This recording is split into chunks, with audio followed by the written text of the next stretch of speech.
سلام رفقا، امیدوارم حالتون خوب باشه. خوش اومدید به یک ویدیو خیلی خفن دیگه. آقا امروز اومدیم به ویدیوهای خرافاتی ریاکت بدیم و ببینیم اون بلاگرها و اینستاگرامرایی که در زمان کرونا و حال حاضر هم ویدیو درست میکنن چه شکلیه. فقط قبل که به سراغ ویدیوهاتون رو حتما کانال دنبال بکنید، این ویدیو رو لایک کنید، کامنت هم برام بذارید، این ویدیو رو بازنشر بکنید. پس بریم سراغ ویدیو. بریم ببینیم چی در انتظارمونه. بسم الله الرحمن الرحیم. خب جوجه کوچولوی مامان به من بگه که 5 منهای 2 میشه چند؟ فهمیدم میشه 12. ببین بیاین منطقی فکر کنیم. خب یه خورده کار واقعا نمیشه. 10 میگفت حالا یه چیزی نمیدونم. ببینیم در آینده قرار چی بشه. خدا بخیر کنه. آفرین ماما، خیلی نزدیک بود ولی آره. تلاشی دیگه بکنیم. مامان الان 5 تا شکلات داره. از این 5 تا میخواد 2 تاشو بده به دختر قشنگش. الان چی اینجا شد؟ چند تا شکلات مونده؟ 3 تا. آفرین مامان، حالا به من بگو. ببینید من خودم اعتقاد دارم که با اشیا این چیزا فرزند یاد میگیره چطوری باید ریاضی کار کنه. خب ولی خب اینا هم کمک میکنه. 5 منهای 2 میشه چند؟ 2,456,000 تا. خوبه، نزدیک بود. یه خورده، فقط یه خورده. نمیدونم چی بگم والا. یه خورده باید بیشتر تمرین کنه. جای پیشرفت من پتانسیل رو میبینم داخل این بچه. پشماش ریخت، چقدر خفن جواب داد. ببینید مثلا داخل کلاس اول وقتی شما 5 منهای 2 رو بلد نیستی ولی میتونی بگی 2 میلیون. فکر کنم سال آینده یعنی کلاس دوم شما میلیون رو میخونی، یعنی کلاس دوم. وقتی دانش آموز کلاس اولی میتونه اینطوری جواب بده، پس یعنی فراتر از انتظار ما باید روش حساب بکنیم و این داره ما رو مسخره میکنه که این سوال چیه. یه خورده سخت‌تر بگیم. می‌خواستم بگم یه خورده خسته‌تر. ماما بیا ماما، این شکلات برای شما. این چیزی کوچولو چیزی کوچولو. ماما برو بازیدم کن، بعدا دوباره با هم یاد. ببینید به این میگم مادر نمونه، یعنی متوجه شد بچهش فراتر از کلاس اول بلده. هم کار میکنیم. این باش دیگه بنویس کن.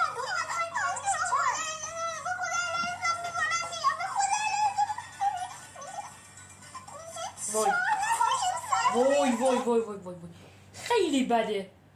میپذیرم که به شدت بده. 4 گفاجه دیگه خدا وکیلی.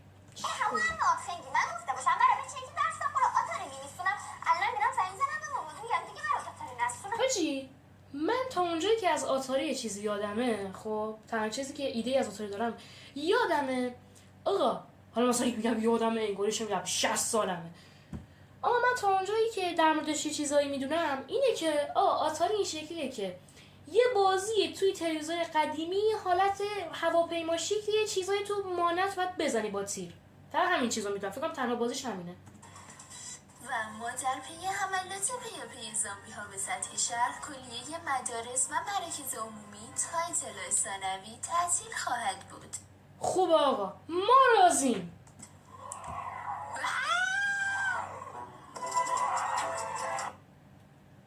به نظرم کلن از اون منطقه بریم بهتره تا اینکه بخوایم کلن تعطیل کنیم چیزی.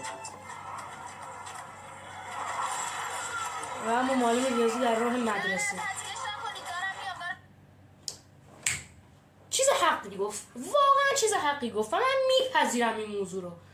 و معلم ریاضی هیچ سرش بره نصف بدنش قطع بشه مدرسه رو از دست نمیده.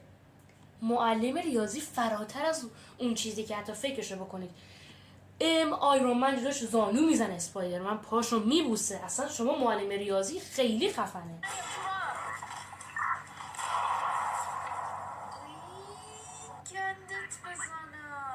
آرشش خراب شد، واقعا ناراحت کننده بود.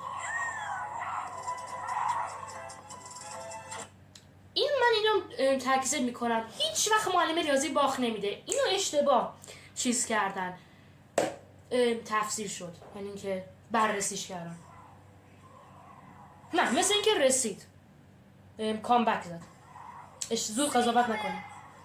شنا کردم، ردش کردم. زامبی حمله کردن.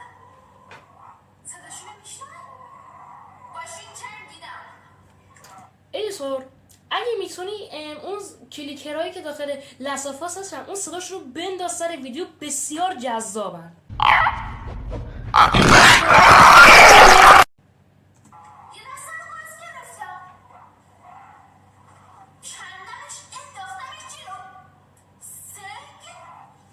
الان که فکر میکنم یه خورده قوی تر از چیزی که فکر میکنم ظاهر شدن.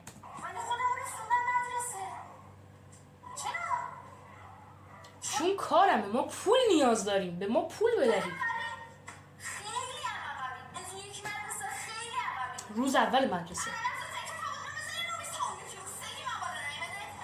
بسیار عالی.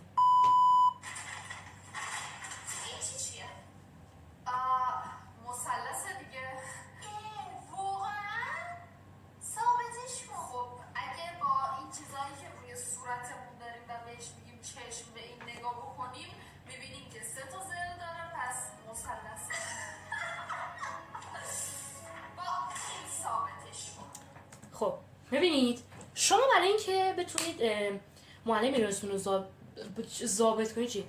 بخواید معلم ریاضیتون رو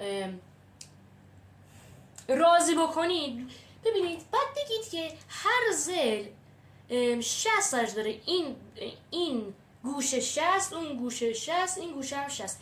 اینا رو کنار هم بذاریم میشه 180. تنها شکلی که میشه 180 مثلثه. اینطوری بر جوابش بدید. دیگه من اصلا جدا بگذاریم از این موضوع.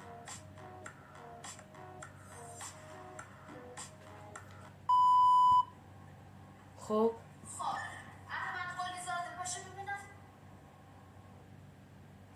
بیا بالا. خب 13 منهای 5.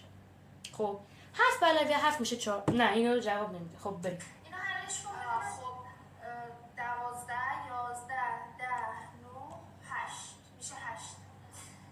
نه خیر، اینجوری حلش کن. دهگانش 5 تا نداره، پس از این میگیریم این میشه 3، این میشه 13. حالا 13 منهای 5. خواب حس میکنه خیلی داره سختش میکنی، چرا نمیزنی تو ماشین؟ نه خیر.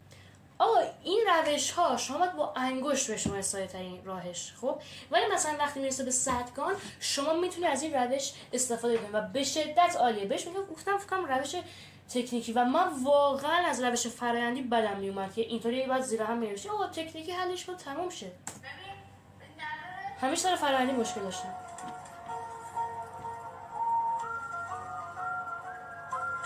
2000 years later. ای بابا ماشین که تموم شد، کسی اینجا ماشین نداره. پیر شدم به خدا. حاجی با چی مثلا چی بودم؟ مثلا آقا اولی ویدیو بود بچه خیلی گوگولی بود یا مثلا اینا پیر شدن چطوری با چی میزنن؟ اونا رو کی میدن فیلتر بود؟ اینو کی میدن قیافش رو خودش یه چیزایی اضافه کرد ولی اونا فیلتر بود. چه فیلتری میزنن اینا؟ بین استاپ چسب باشه. خب وای خیلی دیرم شده. امروز عروسی ها، شهروز داره میاد دنبالم ببرتم آرایشگاه. حاجی چقدر اسم شهروز رو کم شنیدم. اسم کسی از شهروز باشه واقعا؟ خیلی دوست دارم بدونم کی است.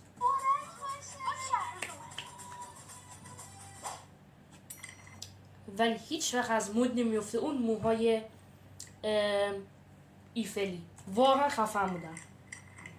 اون آرایشی که کلا برونز میشد طرف واقعا خفن بود.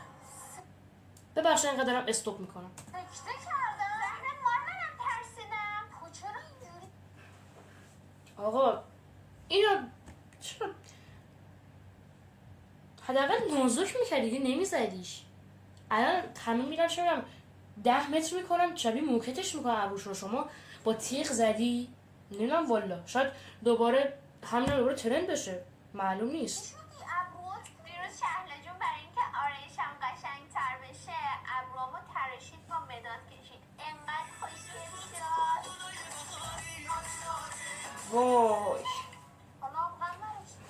من زدم آرایشمو پاک کردم. صبح شهروز پاشد منو اینجوری دید.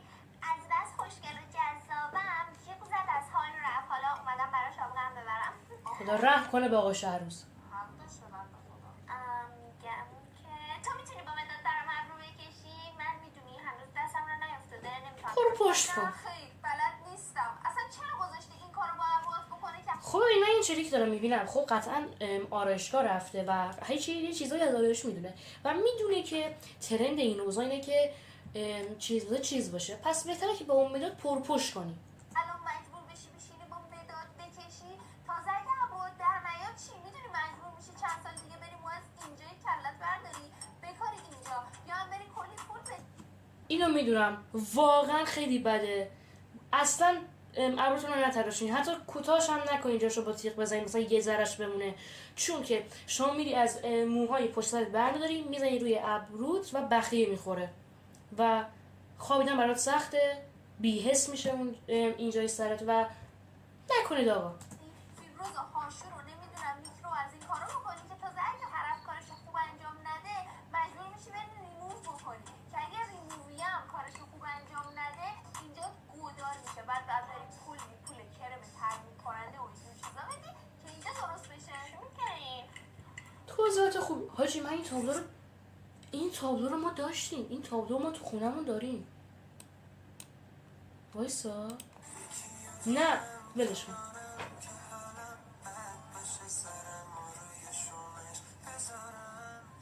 مانکن میدونستم مانکنه.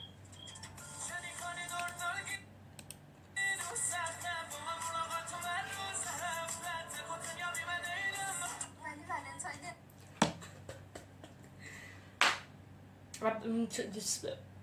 لال شدم.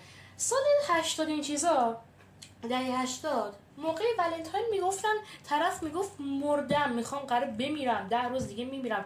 این روشا رو استفاده نکنید آقا. برای هم یه عروسه کوچیک بخرید، اون یادگاری بخرید. کی گفته به آیفون 17 بدی؟ آقا ول کنید. انسان فرق میکنه. باورم نمیشه بالاخره قرار خدیه بگیرم.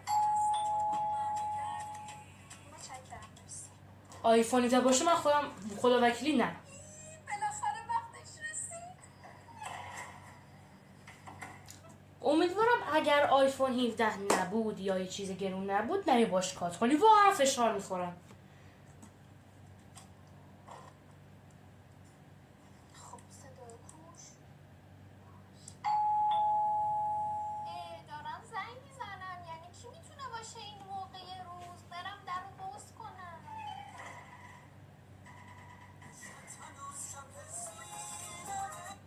غیر منتظره بود و یه خورده هم دارک بود، بیاین اینو قبول کنیم.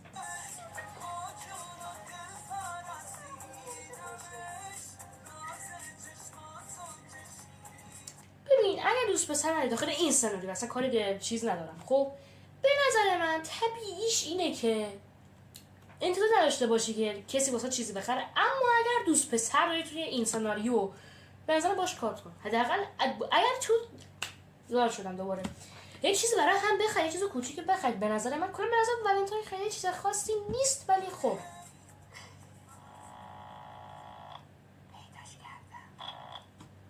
انتظار داشتم که این اتفاق بیفته، واقعا انتظار اینو داشتم. خب و کلا افرادی که اینطوری واسه خودشون سناریو درست میکنن یا چه میرن جلوی آینه با هم حرف بزنن، اصلا کاری ندارم که فیلم درست کنن، میرن جلوی آینه چه میدونم تصور میکنن یه جایی دارن یه کاری انجام میدن، واقعا افرادی هستن که خیلی خلاقن. خب و فقط نمیتونن ایجادش بکنن، نمیتونن انجامش بدن اون کارو. هیچکی به خدا خوره. خدا رحمت کنه، چیزی گیرش نیومد، مرد. بالاخره تصمیم گرفتی به خوش بیای ماما. حاجی اعتراف می‌کنی یا خودم از این چیه؟ اینجور که معلومه انگار خودم باید دست به کار بشم. نه حاجی جدا نه ماما وایسا، غلط کردم. به خدا من اینا رو خودم برای خودم گرفتم. لیست تک تکی محصولات رو با قیمتشون دارم.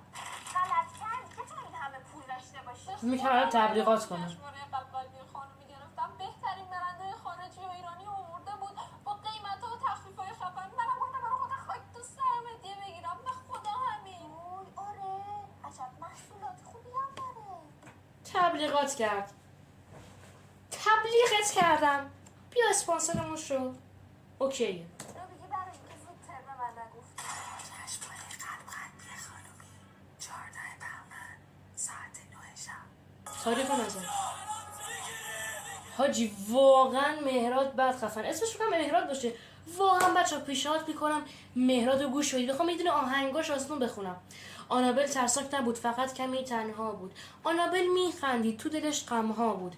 آنابل از هیچی دم نمیزد، از عشقش حرف نمیزد. دیگه بقیه‌شو بلد نیستم بگذارم.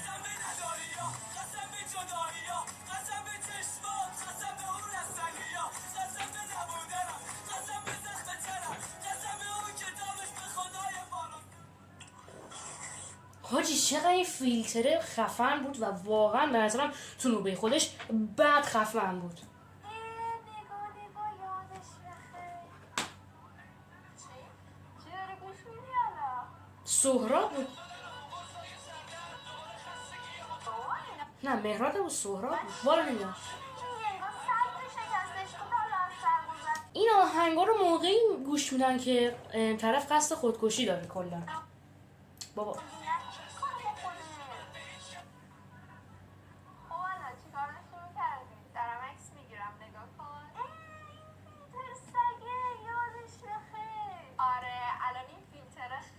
خیلی خفن بود. البته برای همه باز نمیشه، فقط یه سریا دارنه. اوه این دستبنده که چینا با کیش مو درست میکردن. آقا والا من چرا با اینا رو بدونم؟ من رنگی ها اسمش اینو میگی اسمش فانی بافته قشنگه نه باورت میشه اینو خودم بافتم با اینا. واقعا این فانی باف بود. چی بود؟ واقعا مزه خوبی داشتم. میخوای یکی هم برای تو ببافم؟ نه ممنون زحمت اوکی. نمیشه نمیخوام. باشه فقط یک کم دیگه تمرین کنم میتونم رنگو شم. حاجی من هنوز از اینا دارم خب و بادیشو متاسفانه تموم شده. من نمیدونم آقا کجا ببرم بادیشو پر کنم. اگه جایی میدونید بهم بگید. خب رفقایی نبوده از ریاکت به ویدیوهای خلافاتی. به نظر من واقعا خفنم ویدیوهاشون و به نظرم الان ویدیوهایی که تولید میکنم بقیه خیلی در حد اون زمان خوب نیستن و به نظرم اون افرادی که به نظر من خیلی هاشون دیگه الان واقعا فعالیت نمیکنن دوباره برگردن واقعا خیلی ویدیوهای خفن درست کردن. عرض کنم خلافاتی هنوز هستش. مرسی که این ویدیو تماشا کردید تا یه ویدیو دیگه. بای بای.